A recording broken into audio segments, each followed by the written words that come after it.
talk about fire is the fact that across the nation, fire burns differently, and it's a different concept in places we go. And in 1998, I was a deputy IC and on California Incident Management Team 4, and Tom Hutchison was the IC, and we were getting ready to take over a fire.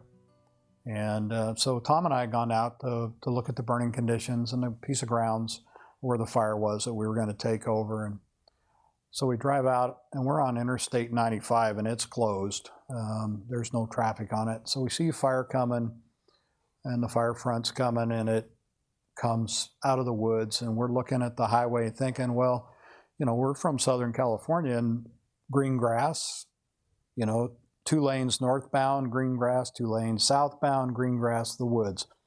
You know, fire's going to come up, hit the highway, hit the green grass, and it'll stop. Well, the fire came out of the woods, burned through the green grass, hopped over the 2 lanes of asphalt into the center divider, and over the 2 lanes of asphalt in the green grass and back out into the woods. And Tom and I kind of looked at each other and got back in the minivan we were driving and said, you know, I don't think we're in Kansas anymore, because this is not Southern California where we're burning this brush. And so it was a great learning experience of how things are different across the nation.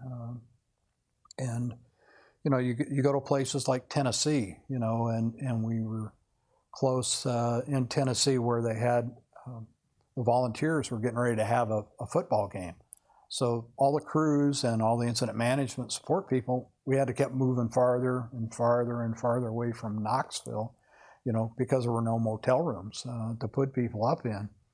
We learned a lot about the community and where we could go and how we could go there, and the fact that football was big in Tennessee, and that one afternoon we got a call from one of the divisions that all the engines that we had hired, the volunteer engines, were leaving the fire line. They were going back to the firehouse to watch the football game, and they'd be back after the game. So we had to readjust the operational tempo that day, and by golly, after the game, they came back and they worked most of the night. So it was a good learning experience for us, because again, it wasn't what we were used to.